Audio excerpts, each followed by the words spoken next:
everyone, so in this video I'm going to cover the enhancement you get when you use communication on your Echo device with a screen versus the one that doesn't have a screen at all.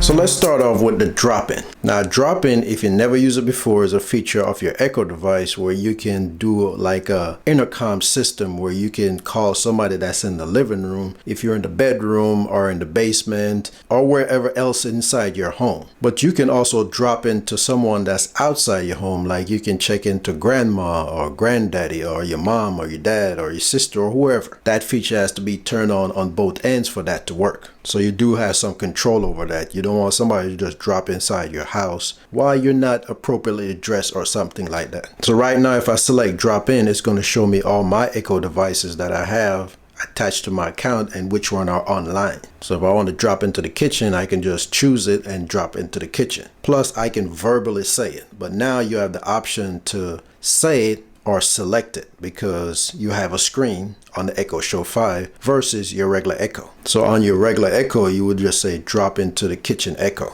So looking at my list, you can tell that I name all my Echo device based on the location. The next one on the list is the announcement. Now the cool thing about the announcement is if you never used it before, it's a good way to let everybody know what you want to say. Like if you have a family meeting, you can just tell everybody in the house it's family meeting time or it's dinner time. And you can make that one big announcement without shouting it all over the place or running around the house just to let everybody know whatever message you want to deliver. The cool thing about this feature is the fact that it's available on all your device. But on the Echo Show 5 now, or even your Echo Show, you have the ability to type in that message.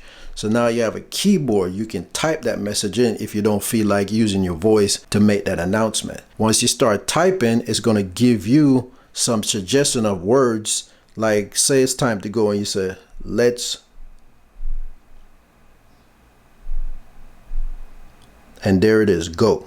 So now I'll type it in easily by getting the word suggestion and I can make that announcement. You can also attach an emoji to it.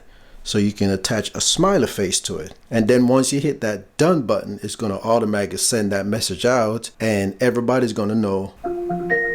From Chard Echo Show, let's go, smiley face. So as you can see, the message went out and she even announced the smiley face along with it. So that's the cool thing about the communication part on the Echo Show 5. You get the keyboard. And this is very useful for somebody who can't speak. They might have a speech impairment or they might have dental surgery or something like that and they can't speak at this current time. So they can send out that message and let somebody know that they need help, for instance. So this is a very useful tool of actually sending out an announcement inside your home to let everybody know what's going on. Now on the call, you can actually call another Echo device. You can call another Echo device outside your home, and you can call other people that don't even have an Echo device. So you can call somebody's cell phone or home phone, and then your Echo device become what you call a speakerphone type of thing because it will use your cell phone to make that phone call. So you can call other Echo devices that's in your home, which creates something similar to like the intercom system,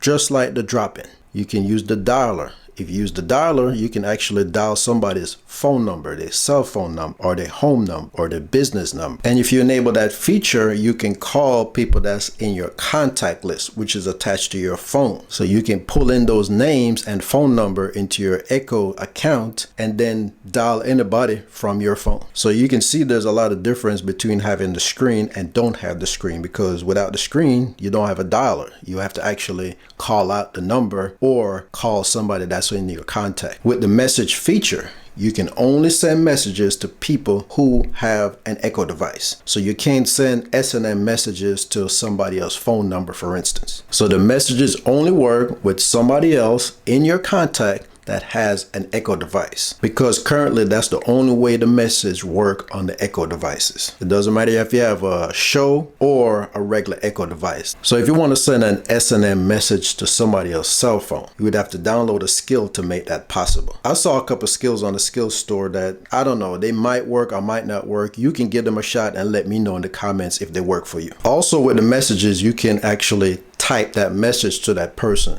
just like how you can send them a verbal message through your Echo device. They're still going to receive a verbal message even when you type it into the keyboard, because it's going to let them know that they got a message on their devices. Plus, if they're using the app, they will see that message typed out. And last but not least on the communication feature is the show contacts. These contacts are all the contacts that's coming from your phone. So you can get a quick glimpse of that person's phone number. You won't get address or anything like that. You know, if they're on WhatsApp, it's not going to tell you that. It's just going to show you their phone numbers. So that's a quick way of looking up somebody's phone number through your contacts if you don't have your cell phone with you and you need that number. And your Echo Show is right there in front of you. Alright, so that's gonna be it for this video. I want to thank you for taking the time for watching it. If you enjoyed it, go ahead and give it a thumbs up. If you haven't subscribed to the channel yet and you like these kind of videos, go ahead and hit that subscribe button and don't forget the bell icon. If you have any questions or comments, you know where to leave them. I look forward to see you next time. Have a good one.